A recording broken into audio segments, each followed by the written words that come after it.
Welcome back, folks. Stefan with the GoJet Pilot Group Communications Committee.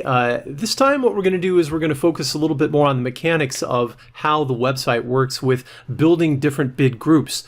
We start off with a bid group 1 here at the top, and Justin is going to go into the Add Bid Group tool and show how to create not only line bids but also reserve bids. Hey guys, so yeah, like Stefan was saying, on this video, we're really gonna kind of focus on exactly on how to go between different bid groups. So we started off in our last video where we had our set conditions, maximum credit window, L start next bid group, award pairings less than 5 days, and then our check-in after 9 before 7 p.m. So our next one we want to do, so we'll come back up here, we'll click add a bid group, and we still want to focus with our pairings. So we'll go ahead and click apply. Once we apply, you'll see now we have a number 5. So 5 is going to be our second bid group. And now we're going to be right in the same area as we were before, to where we can start setting certain conditions, awards and avoids if we need to do the avoids. So again, I can come over here. How about this time I want to do minimum credit window. Okay, I want to do min credit window. And maybe this time, like, hey, I want min credit window, but if I can't get it, that's okay. Continue on with my bids that I'm doing. So start here at our date range, and we'll do the 11th through the 8th off. Okay, so say we're going on vacation on the 12th, and we really want to prioritize having the 11th off first. So we'll come down here, we'll hit reverse range priority. So now we're telling the bid system, like I mentioned earlier in the video, it likes to work left to right. So now we're telling it, hey, if you can, start with the 11th. I want the 11th through the 8th off. So I want these 4 days off beforehand, but I want the 11th to be the priority. I want the day off before my vacation. So you're telling the system, hey, 11th's my priority, followed by the 10th, 9th, and 8th. So for some reason, if the system can't give you the 8th, then it's going to go ahead and try to give you the 9th, 10th, and 11th. Mm-hmm. It'll slowly start shedding them off from the left to the right. And then this also beats doing another bid group just to take 1 day off at a time. Correct. And see if that works. This is good. That's ingenious. Yep. So that'll help you out too. So don't forget that is under our date range, and then you can select the date range you want to be in and then reverse priority. So, and if we didn't have that, we're telling the system, hey, we want the 8th through the 11th off. So the first one it will get rid of would be the 11th. Well, the 11th is our main priority. So that's kind of what we want. So we'll go ahead and leave that in there. We'll hit apply. That's in there. And then we'll go ahead and go back. And now we can talk about, our awards or void pairings if we have any of that. I'm not going to add any of those onto this one. The big one I want to do is the instructions, which is going to talk about this clear schedule start next bid group. So we've been talking about the else start next bid group, and that's saying, hey, if I can't get this, just go to my next bid group and continue from there. The clear schedule is we're completely starting over from scratch.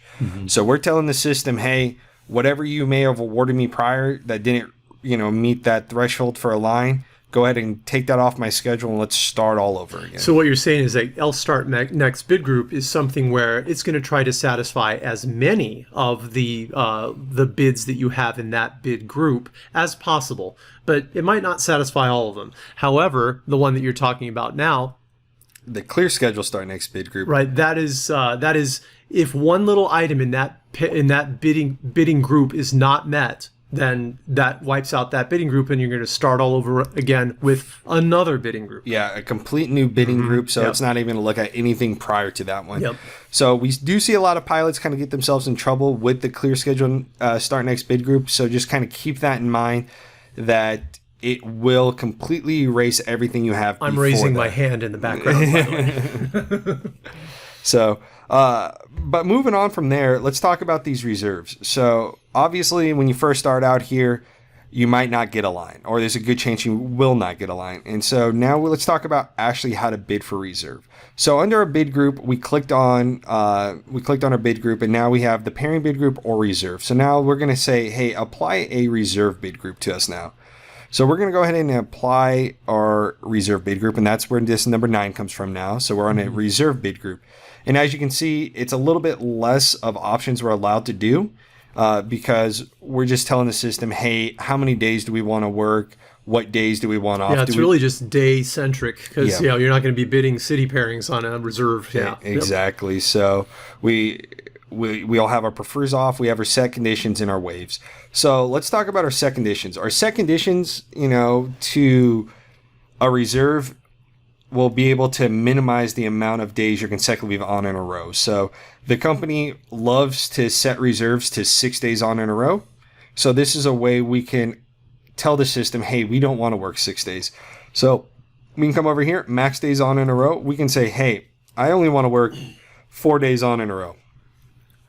And then I say apply. So I'm telling, hey, I want to only work 4 days in a row and I want to prefer off my weekends. I can go my weekends and I can hit apply. And then I can come back here and I'm telling the system with my weekends, I can say else start next bid group or all or nothing. So if I do the all or nothing, I'm telling the system, hey, I want all the weekends or no weekends at all. If I do the else start next bid group, or if I just leave it blank, it could give me some of the weekends off and it will still continue on with that pairing. Mm-hmm. So that's kind of another I gotcha in the sense when it comes to days off. You can tell the system, hey, I want this all or nothing, and then it's going to get rid of everything. So unless you specifically need every weekend off during the month, which some people do, that would be an option for you guys. And then coming back here, we have our waves. So with reserve, we have our contractual agreements that you have to have at least 4 days off in the month on a reserve schedule. You can waive that, and that will... 4 days off in a row. Yeah, correct. Right. Yeah, a group of 4 days off. So you can waive that, though, and you'll be able to mess around with max days on in a row. It's just an option to help you build the reserve schedule you want. And if you live in base, maybe you don't need those 4 days off in a row. It's able to let you take some of the agreements in our contract and you can waive those. So again, the waive is waiving some contractual agreements to help you build the reserve schedule you want. Besides that, that's how we would go about a reserve schedule. You can have multiple reserve ones, but again, you got to remember if we have to have an L start next bid group in there. So I can either say set conditions, max days on in a row for L start next bid group, or prefer weekends off L start next bid group. So we'll do the weekends. So if it can't give me my weekends L start next bid group, then we'll come back up here. We'll do an add. We'll come back down here for a reserve, apply, and we'll just finish it up with the set conditions, max days on in a row, or 4 days, apply. And that's how we would pretty much end a bidding bid group and reserve bid group. Right, because if you actually have like a L start next bid group or something like that in your last bid group, it'll admonish you as you do your submit bid that you've got an L start next bid group, but you don't have a next bid group. So the last one, no addendums on there. Yeah, then with the new update we had, it's a very dummy-proof system. And when we come up here to the submit, it would theoretically tell us there would be an issue. So obviously, when we submitted our bids, they were outside the current bids standard. So we can't submit a current bid. But as you notice, we're in our default bids. They were successfully submitted. And so that's how we know we followed all the rules for the bids. And what we put in there is correct on how the system will actually look at how bids went through.